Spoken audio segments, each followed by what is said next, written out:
former Conservative cabinet minister. Nice to see you, James. Pleasure to be with you. Is this the right time for Canada to be sending soldiers to Greenland? Absolutely. It's a commitment that we made in the past. Canada is a member of NATO, a proud member of NATO, and the Prime Minister and the official opposition leader, Pierre Poilievre, there's a Canadian consensus that we believe in NATO, we believe in keeping our commitments, and that what President Trump is threatening to do on either the tariff side or on purchasing side, or trying to leverage and threaten people's jobs in other countries by imposing tariffs so that he can illegally annex Greenland, is utterly irresponsible and a threat to NATO and a threat to global security. So, yeah, that's my long way of saying it's the absolutely appropriate thing for Canada to do. But where does NATO stand today if one of the strongest members of NATO is taking its own position, talking about taking over countries and not working as a collective? I think it shatters, and there would have to be some kind of a realignment. The United States is by far the biggest component of NATO. And, you know, the idea, like, what President Trump is saying and all of this is entirely incoherent and in counter to all of the facts that we know about what security looks like in this space. NATO exists specifically to, and it was created specifically to confront and have a unified front against the belligerence of an expansionist Soviet Union.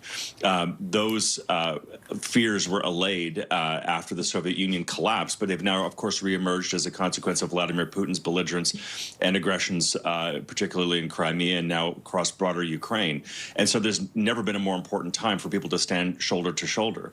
The idea that you would crater Ukraine, which would cause the United States to have to probably exit much of the European theater because of the counter pressures of European governments, to shrink the United States back to within its own borders, would be a gift to Vladimir Putin and to the insecurity that would result as a consequence of the collapse of NATO.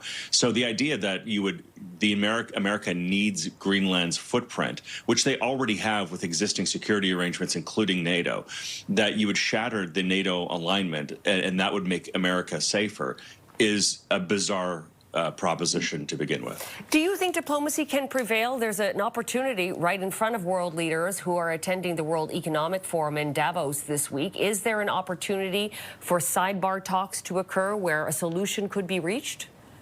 Well, I mean, there is broad and deep unpopularity around President Trump's approach to foreign policy, and specifically about Greenland. You've seen the public opinion data that is out there that shows north of 70, 80% of Americans do not agree with this. 2 out of 3 Republicans do not agree with this kind of belligerence towards Greenland, and that this is a misadventure that risks America's reputation in the world and the security framework that has served America for a very long time. I think the best thing for the world to do is to stand shoulder to shoulder and show clear strength and defiance against this kind of irresponsible rhetoric and perhaps actions by President Trump, such that the sort of crumbs of courage that might exist still in what's left of the Republican Party might find a little bit of spine and backbone in order to assert themselves, to tell President Trump to back away and to not do this.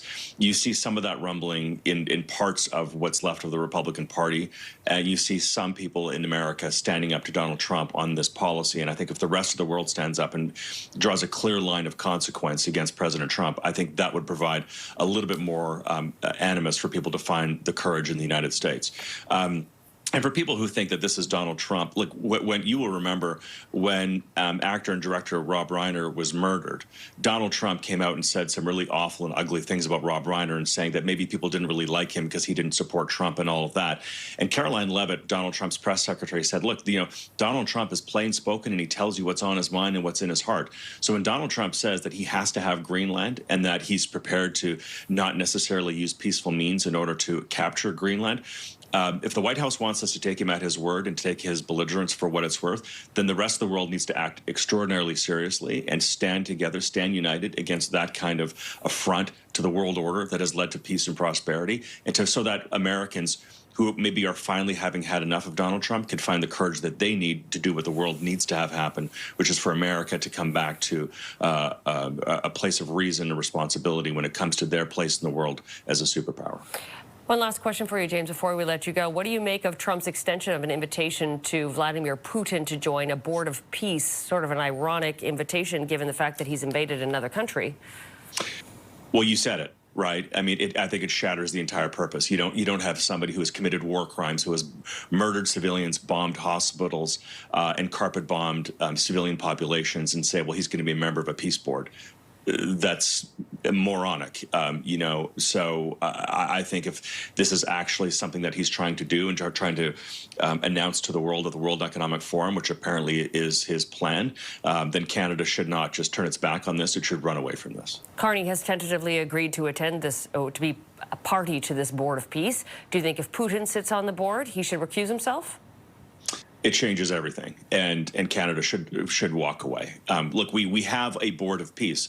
We have the UN Security Council exists. We have NATO. We have NORAD. Canada has aligned with the United States historically. But if the United States is going to officially align with Russia and Vladimir Putin, who is an imperialist invader who again murders civilians for political purpose, Canada has no place at that table. James Moore, former Conservative cabinet minister, appreciate your time as always.